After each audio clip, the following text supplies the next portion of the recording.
Hi, it's Mitz from My Life Mitz. Thank you so much for being here. Today I'm going to be working in my dialogue journal. This is highly inspired by Dyan Reaveley. I will post her YouTube channel below.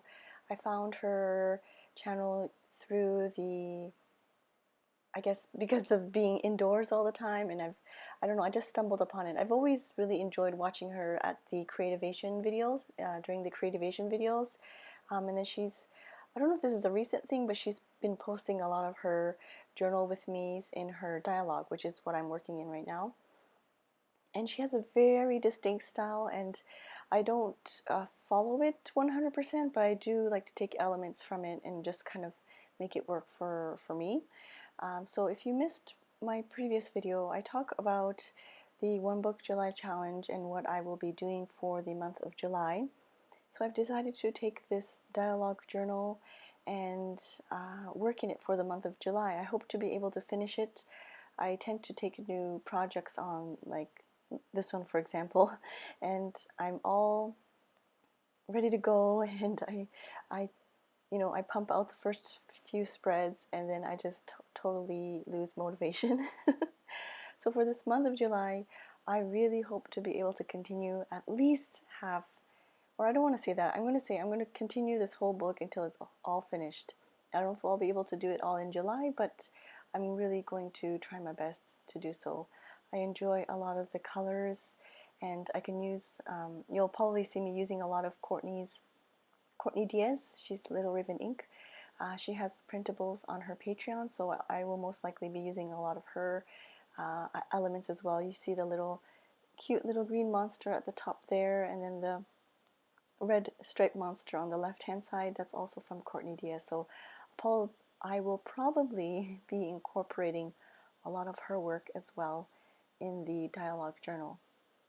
So I purchased this dialogue journal from Amazon. I had my cart full with stuff from, oh no, sorry, I got this from scrapbook.com maybe. Sorry, it was one of the two. Maybe it was scrapbook.com. I had my cart full of paints and stencils and stamps, and it's not, it's not cheap. So I told myself, let's try this dialogue book first.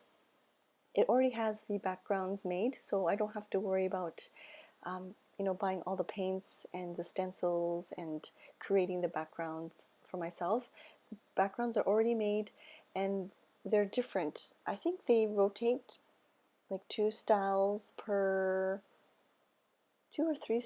Actually, I'm not sure. Sorry, but every single page is a little bit different. I think for at least maybe half of the book or a quarter of the book, and then it just kind of rotates between the pages. But the background is already done. They're taken directly from Dyan's journals, and yeah, so I don't have to worry about taking the paints out. I think that's one of the things that I'm not fond of, is getting dirty.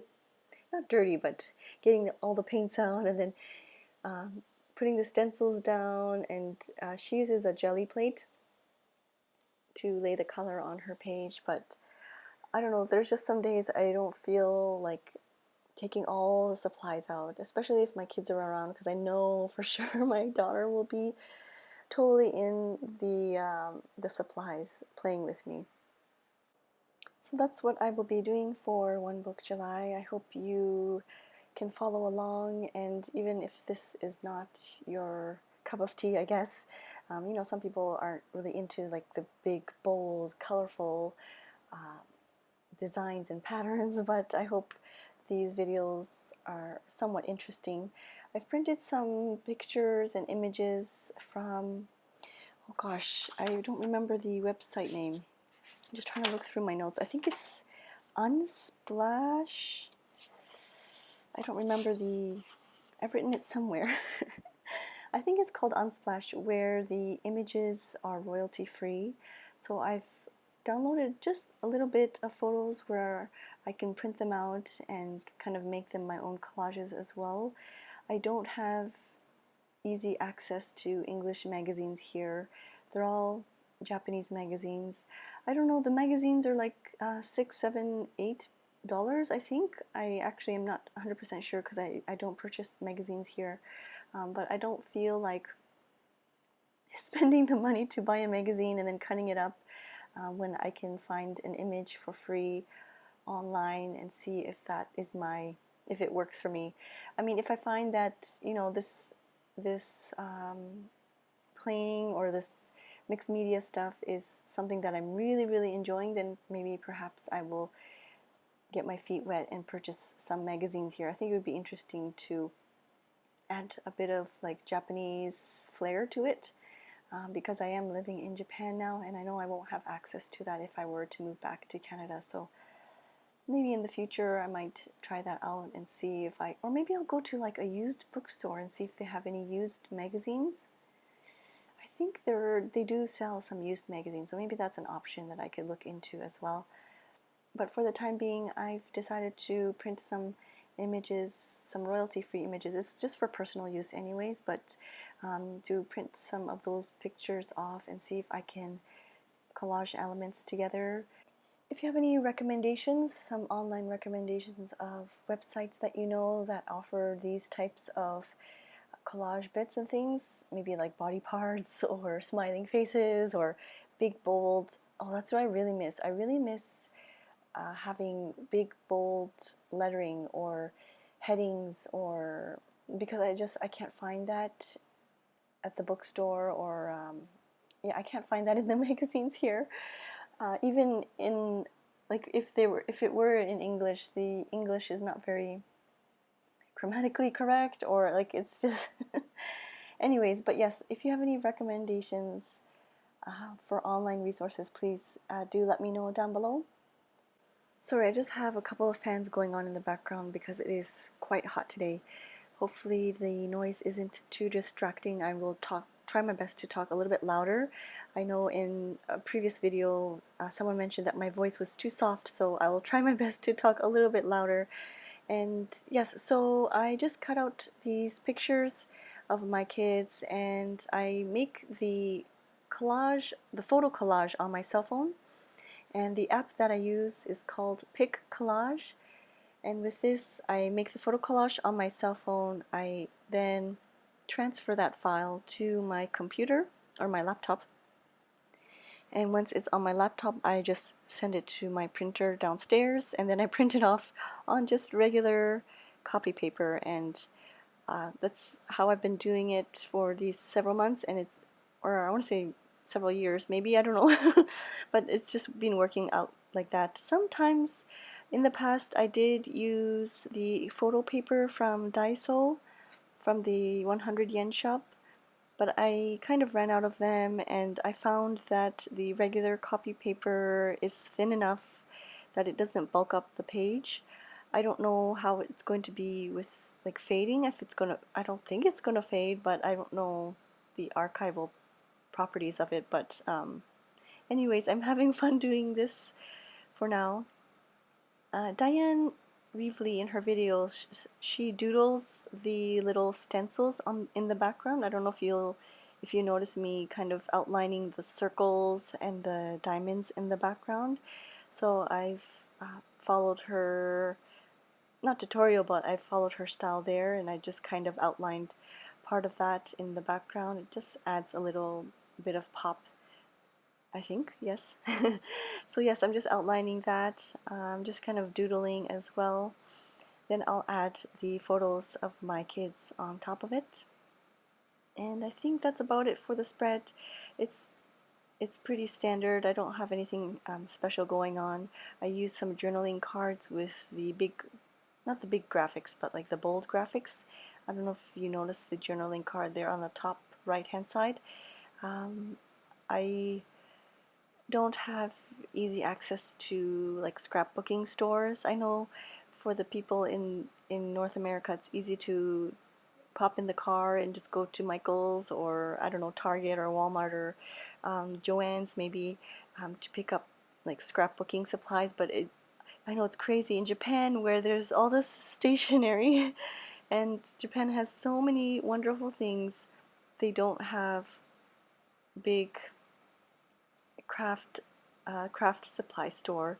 I mean, they do have crafting in terms of like fabrics and like different types of crafting though, but not really specifically paper crafting like scrapbooking or yeah, things like that. I don't find that it's easy access. Maybe if I look online, I hesitate to purchase from online shops, and I don't know, I'm not comfortable with reading Japanese, so I kind of, when I do purchase online, I usually just go to scrapbook.com because they do international shipping. I've also noticed Amazon.com does that as well, and Simon Says Stamps. So those are the main places I usually do my scrapbooking stuff if I do need. I haven't done it in months, but this was my most recent one with the Dyalog book here. I'm totally off on topic, but yes, I'm just writing a border using the Posca pens. I saw Robin Talks from the Heart. This was a while ago though, several videos back, where she took out her Posca pens. And so yes, I'm using the I don't know if you can see the box on the top right hand side there. It's a set of, I think I want to say 12 or 10 colors.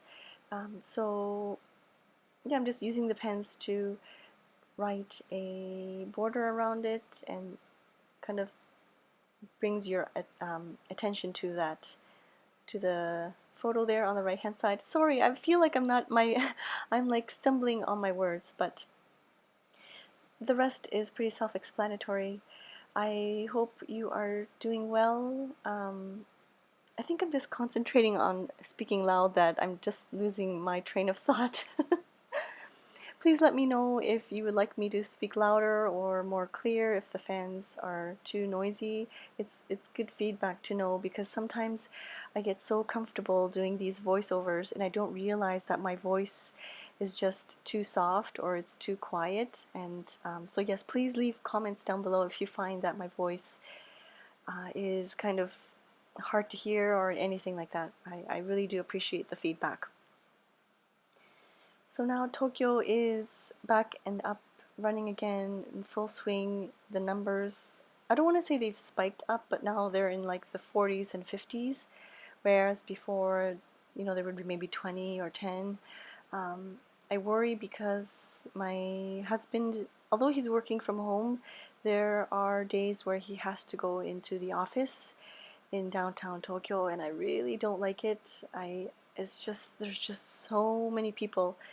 If you visited Tokyo, you'll know what I mean. In like the city center, like Tokyo is a huge city, but there's just so many people wherever you go. And even in my neighborhood, I'm finding that there's just, I think I'm just not used to it. I'm not accustomed to the amount of people. Although I've been living here for years now, I just cannot get used to the fact that I don't know, there's just a lot of people around. And although there was no lockdown per se, but it was highly recommended that you stay home, and although that's lifted, I'm still at home.